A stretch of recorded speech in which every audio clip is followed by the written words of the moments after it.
Olá, como estão? Espero que bem. Muito bem, hoje eu vou fazer aqui uma draga de antipsiquiatria, mas na verdade eu vou falar um pouco sobre seus parceiros, né? Os elementos, parceiros, disciplinas aí que ajudam, ou que a psiquiatria biológica se apoia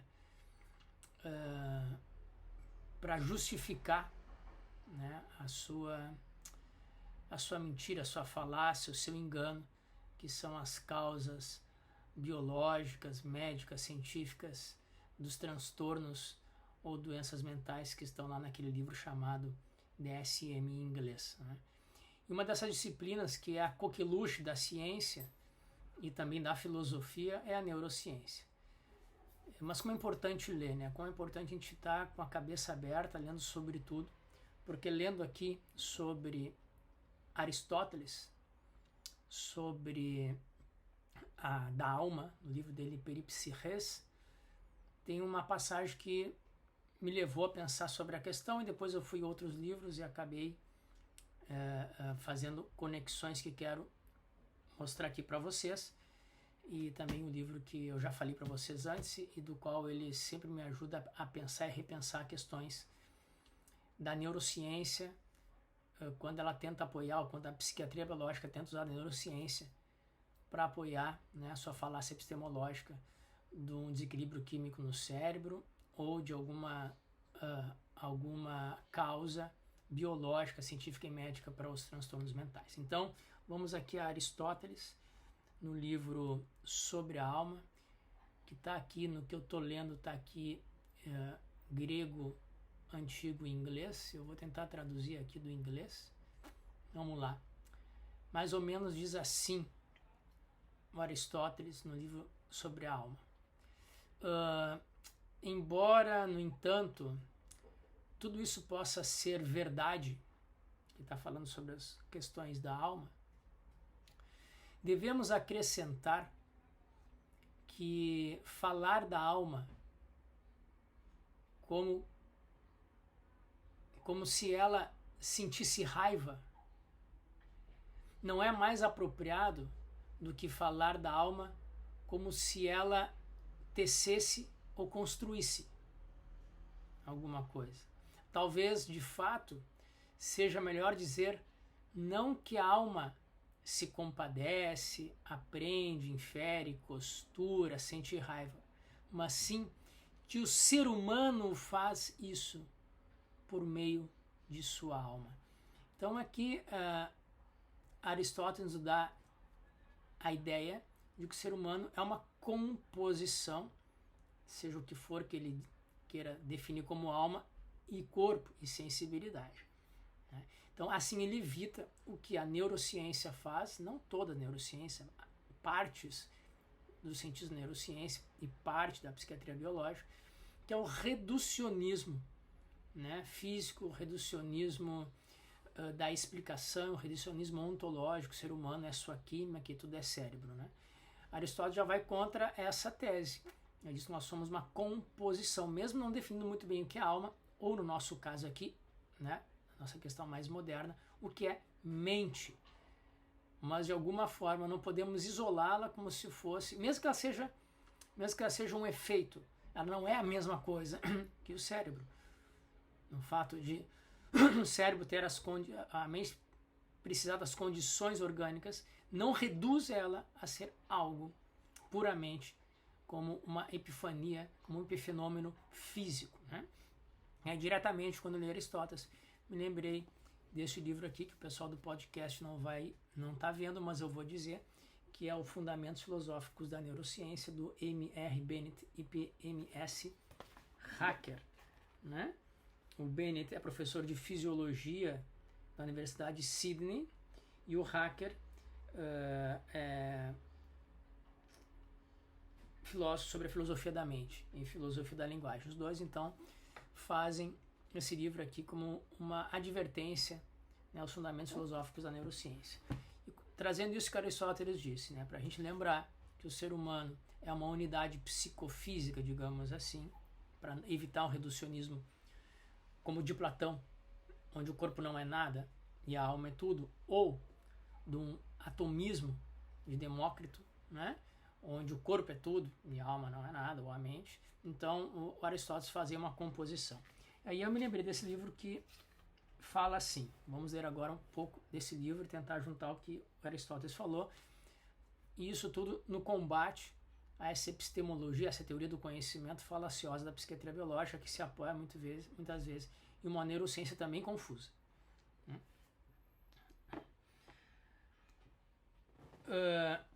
Se quisermos compreender as estruturas e dinâmicas neurais que tornam possível a percepção, o pensamento, a memória, a emoção e o comportamento intencional, é essencial que haja clareza quanto a estes conceitos e categorias. Então, o que é, né? Emoção, o que é a memória, pensamento, percepção, comportamento intencional, consciência, mente. É importante ter clareza, né, se a gente quiser compreender as estruturas dinâmicas que levam a esses conceitos. As questões empíricas acerca do sistema nervoso são domínio da neurociência. É assunto seu estabelecer de fato no que respeita às estruturas e operações neurais. É tarefa da neurociência cognitiva explicar as condições neurais, as condições e não as causas do comportamento. Explicar as condições neurais que tornam possíveis as funções perceptivas, cognitivas, cogitativas, afetivas e volitivas. É papel da neurociência explicar as condições, não as causas do nosso comportamento, das nossas emoções, da nossa percepção.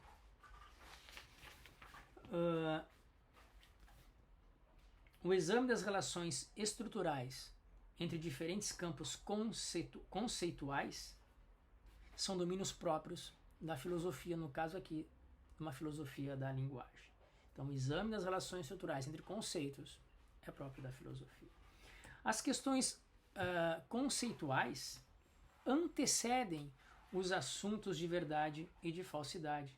São questões respeitantes às nossas formas de representação e não questões respeitantes à verdade ou falsidade de declarações empíricas.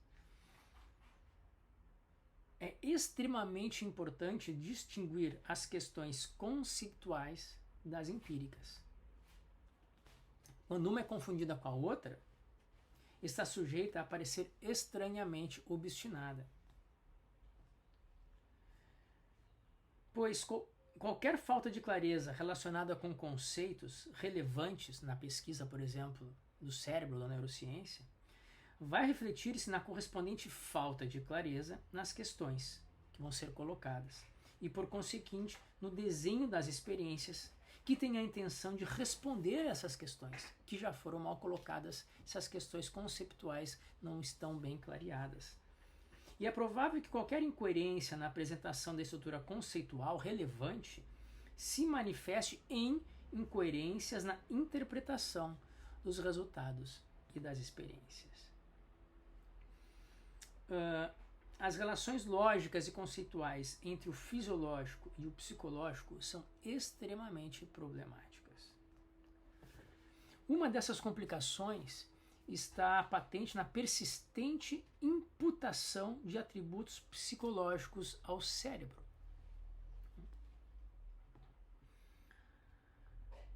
Os seres humanos possuem uma ampla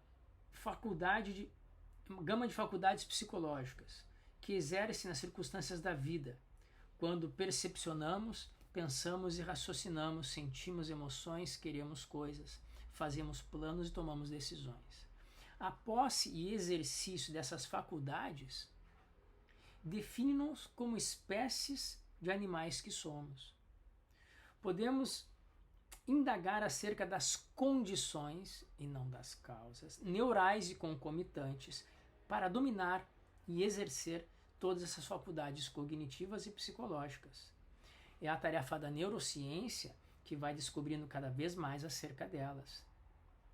Mas as suas descobertas não afetam de modo nenhum a verdade conceitual de que essas faculdades e o seu exercício na percepção, pensamento, sensação são atributos do ser humano e não das suas partes.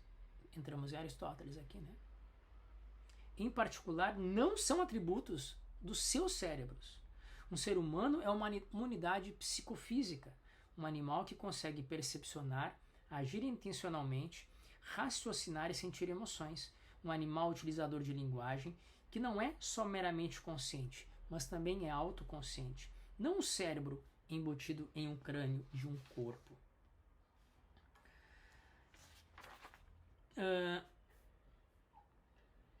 É o animal ser humano que percepciona, não partes do seu cérebro. São os seres humanos que pensam e raciocinam, ou a alma em relação ao corpo, ou o corpo com a alma, como dizia Aristóteles. E não os seus cérebros. O cérebro e suas atividades tornam possível para nós, não para ele mesmo, percepcionar e pensar, sentir emoções e formar e realizar projetos. Por que ele está dizendo isso? Porque a neurociência hoje usa a linguagem, fala, se expressa de uma forma que o cérebro faz coisas e imputa os atributos psicológicos ao cérebro. Então, aqui diz, os neurocientistas presumem que o cérebro tem uma vasta gama de capacidades cognitivas, cogitativas, perceptivas, evolutivas. Não mais o ser humano, o cérebro.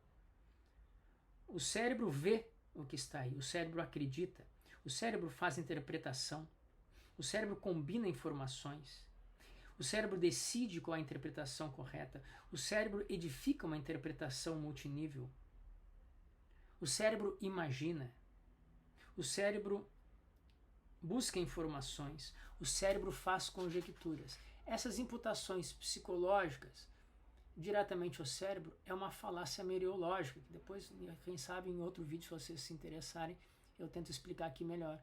E essa é a falácia de imputar uma parte de algo, aquilo que só pode ser concebido e compreendido na sua totalidade. Né? É o que o Aristóteles está dizendo lá, nos advertindo sobre isso. Né? Então, diz aqui ele, sabemos em que consiste para os seres humanos, na sua totalidade, experimentar coisas, ver coisas, conhecer ou acreditar em coisas, tomar decisões, interpretar dados equívocos, conjecturar e formar hipóteses.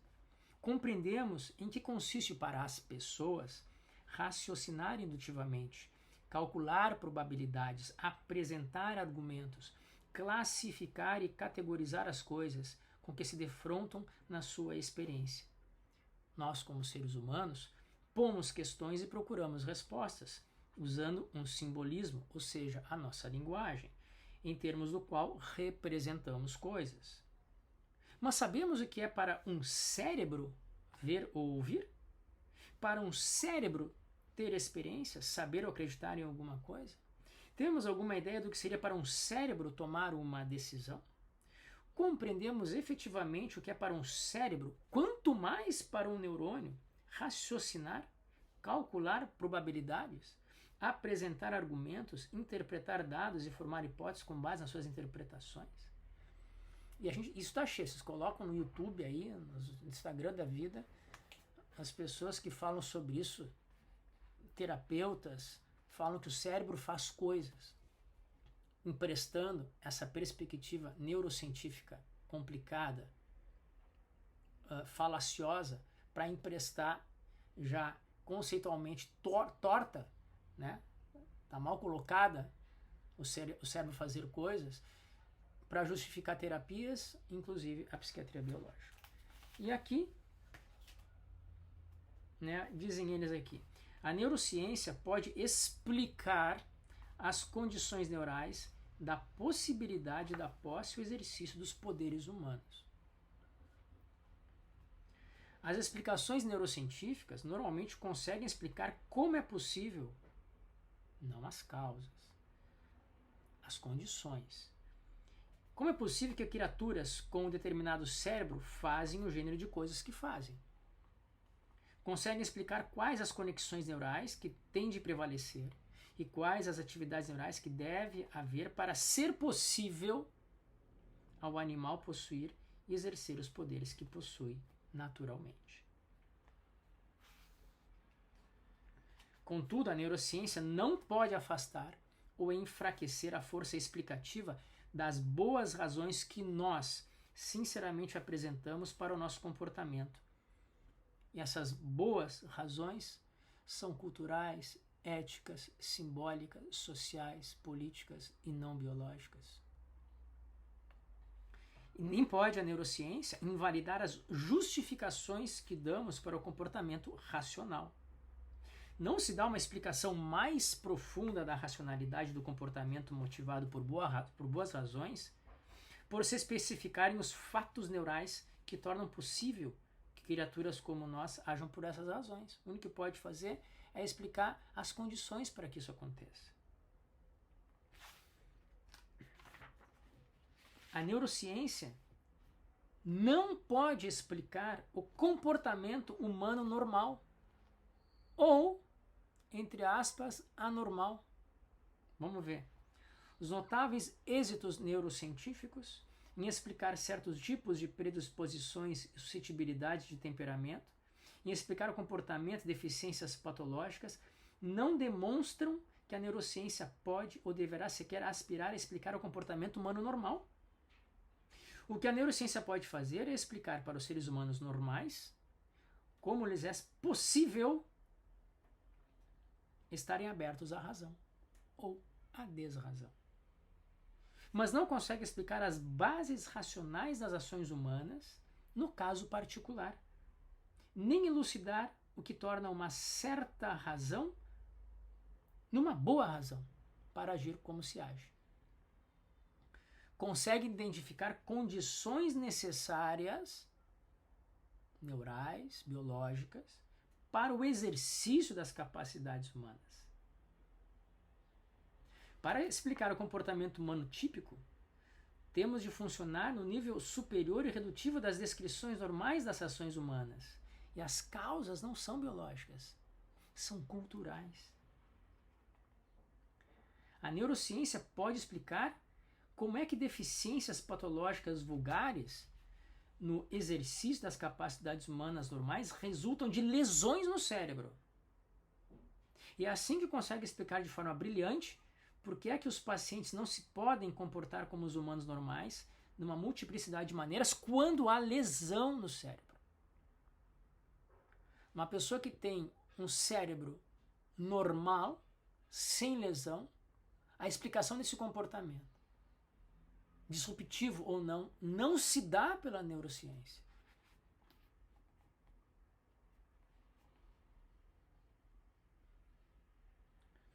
As nossas explicações comuns da conduta humana concentram-se no que fazem os seres humanos, como seres humanos, de cultura, simbólicos, de linguagem. Tais identificações são altamente dependentes do contexto e das circunstâncias.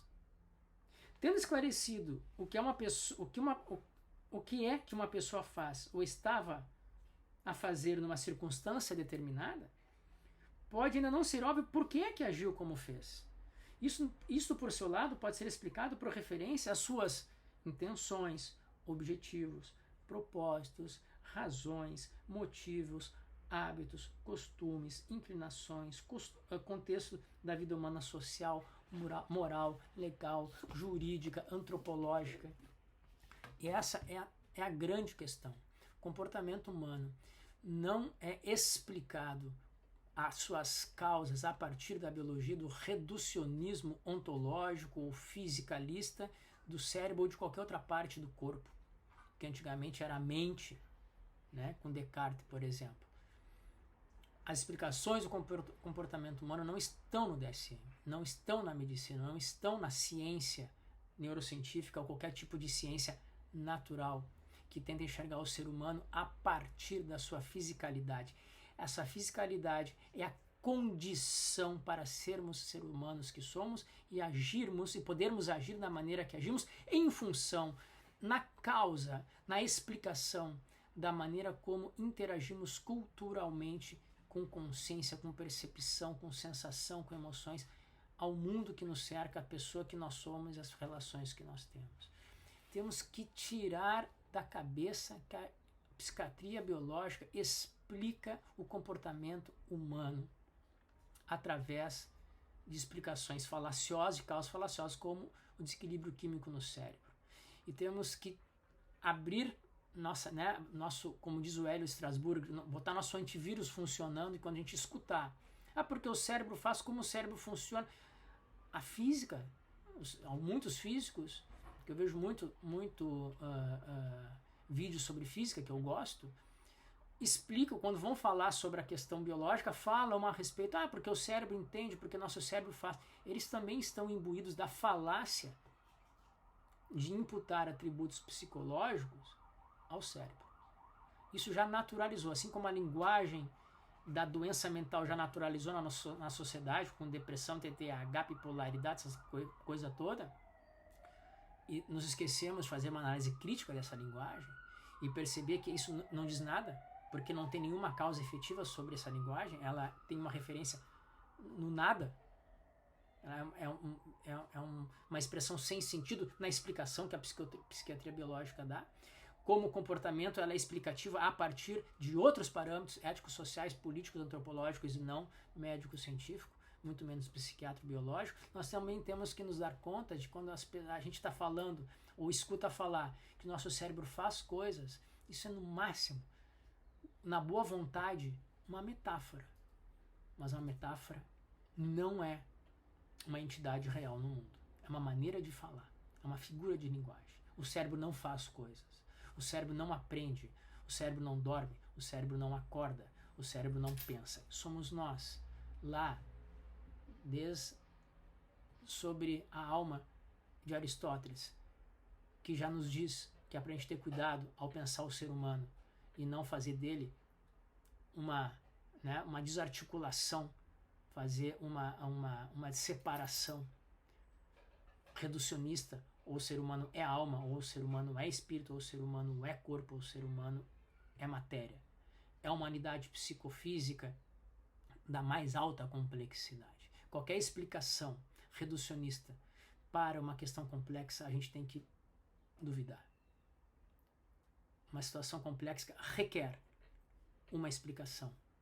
Uma situação complexa requer uma explicação complexa. E pode ser que a explicação não seja uma solução, mas uma maneira de a gente compreender a totalidade das coisas, continuando na própria complexidade. Vamos lembrar de Edgar Morin, filósofo francês, ainda vivo, sobre um livro que vale a pena ler, Introdução ao Pensamento Complexo. Né? Então, a gente considerando o ser humano como uma entidade complexa entre mente, espírito, corpo, pensamento, emoções e cérebro, a nossa explicação não pode ser simples para isso.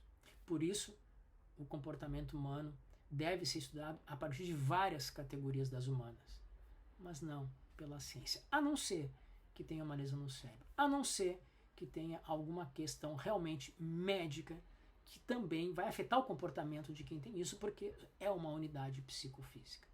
Então, vamos nos alertar, isso aqui é mais um alerta, que a psiquiatria biológica usa as questões e fala da questão do cérebro ou da mente como se ela tivesse atributos que só podem ser atribuídos verdadeiramente à pessoa como um todo. Muito bem, esse é o recado de hoje. Se gostaram do vídeo, compartilhem, deem like, comentem, coloquem sugestões e a partir daí vou fazendo outros vídeos, tá bem? Muito obrigado então e até o próximo vídeo.